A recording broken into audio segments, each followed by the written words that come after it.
तो one piece के chapter 1135 के स्पॉयलर्स हम सभी लोगों को देखने को मिल चुके हैं और जिसके अंदर हम सभी लोगों को देखने को मिलेगा आउल लावरी का राज की कैसे उसकी नॉर्मल साइज की बुक लार्ज साइज में चेंज हो जाती है और साथ ही में शैंक्स का ट्विन और वो लेडी एल्बाब पर क्यों और किस काम से आई है। तो इस वाले चैप्टर के स्पॉइलर बहुत अच्छे होने वाले हैं, तो वीडियो में आगे तक बने रहें। तो वैसे इस वाले चैप्टर का टाइटल हम सभी लोगों को देखने को मिलने वाला है कप्स ऑफ फ्रेंडशिप, जो कि हम सभी लोगों को इस टाइटल से ही समझ में आ रहा है कि हमारे सारे स्ट्रॉ हैट्स और जायंट्स पार्टी कर रहे होंगे, जैसा कि हम सभी लोगों को हर आर्क के बाद ऐसा देखने को मिलता ही है। तो फिर उसके बाद हमें देखने को मिलती है कवर स्टोरी, जिसमें हमें पता चलता है कि ओतामा इज नाउ फ्री, जो कि हम सभी लोगों ने पिछली कवर स्टोरी में देखा था कि उसे होल्डम ने कैप्चर कर लिया था। और अगर तुम सभी लोगों को याद नहीं आ रहा है तो ये अजीब प्रकार का जानवर जिसमें से अपनी यामाटो ने संभाल लिया होगा। तो फिर अब चलते हैं डायरेक्ट स्पॉयलर्स पे, तो जिसमें हम सभी लोगों को देखने को मिलता है ह्यूज आउल, जैसे कि हम सभी लोगों ने लाइब्रेरी में देखा था, और जिसका नाम है बिब्लो, जिसने कि खाया है इकोनोमी, जो कि उसका डेवल फ्रूट उसे ये एबिलिटी देता है कि वो किसी भी ऑब्जेक्ट को बड़ा कर सकता है। और जिसके साथ हम सभी लोगों को पता चल जाता है कि लाइब्रेरी के अंदर आते ही नॉर्मल साइज की बुक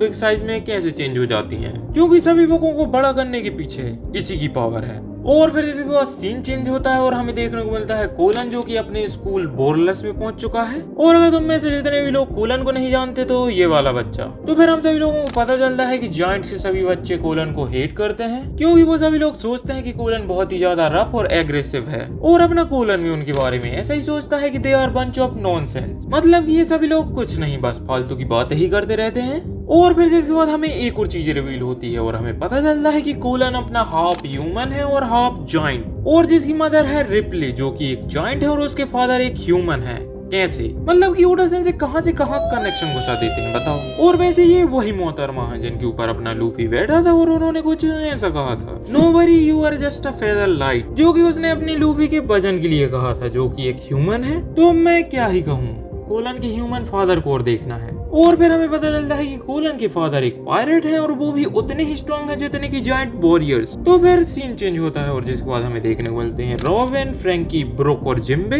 जो कि ये सभी अपने बाइकिंग वाले आउटफिट को बहुत ही ज्यादा पसंद कर रहे थे अपने और भी अदर स्ट्रॉ हैट्स की तरह। फिर अपना फ्रैंकी बोलता है कि मुझे लेजेंडरी एडम ट्री को देखना है, और फिर सोलो से एक्सप्लेन करता है कि एडम ट्री दुनिया के अलग अलग कोनों में उगते और ग्रो होते हैं, बट जो वाला एडम ट्री एल्बाब पे है वो सबसे ओल्डेस्ट है। और फिर इसके बाद सीन चेंज होता है विलेज की कैसल की तरफ, जहाँ पर हमें शैंक्स जैसा देखने वाला आदमी और वो मिस्टीरियस वुमन दो जायंट से मिलते हैं। और उसके बाद वो वुमन उनसे पूछती है क्या तुम कोई लोकी नाम के बंदे को जानते हो, जिसके बाद वो जायंट गार्डियन उनका आंसर देने से मना कर देते हैं। और फिर वो वुमन उनमें से एक जायंट को शूट कर देती है, जो कि फिर दर्द से चीखने लगता है। और जिसके बाद सीन चेंज होता है अपने विलेज की पार्टी की तरफ, जहाँ पर अपने स्ट्रॉ हैट्स और डोरी और ब्रॉगी अपनी पार्टी का मजा उठा रहे होते हैं और अपने फ्रेंडशिप के कप को सभी जायंट लोग स्ट्रॉ हैट्स के साथ एज अ ग्रेटिट्यूड शेयर कर रहे होते हैं, और साथ ही में स्ट्रॉ हैट्स को थैंक्स बोल रहे होते हैं पास्ट में उनकी हेल्प करने के लिए। तो फिर चैप्टर खत्म होता है जोरल की पार्टी में आने से, जिन्हें कि हम सभी लोगों ने बिग मॉम के पास्ट में देखा था। और हमें देखने को मिलता है कि उनके सिर में एक मैसिव स्वॉर्ड घुसी होती है, जिसे देखकर अपना लूफी भी यही कहता है कि ग्रैम्स आपके सर में तलवार है। और जिसके बाद चैप्टर एंड, तो ग्रैम्स जोरल की ऐसी हालत देखकर लग रहा है कि शैंक्स के ट्विन और उस वुमन ने एल्बाब पर अटैक कर दिया है या फिर लोकी को प्रिजन से छुड़ा दिया है, जो कि वैसे हम सभी अभी कुछ भी नहीं कह सकते हैं। वो तो हम सभी लोगों को अब चैप्टर देखने के बाद ही पता चलेगा कि क्या हुआ है। तो वैसे यही थी वीडियो, अगर ठीक ठाक या फिर अच्छी लगी हो तो वैसे तुम लोग लाइक के साथ थोड़ा सब्सक्राइब भी कर सकते हो। तो चलो वीडियो को अब समाप्त करते हैं, टाटा बाय बाय।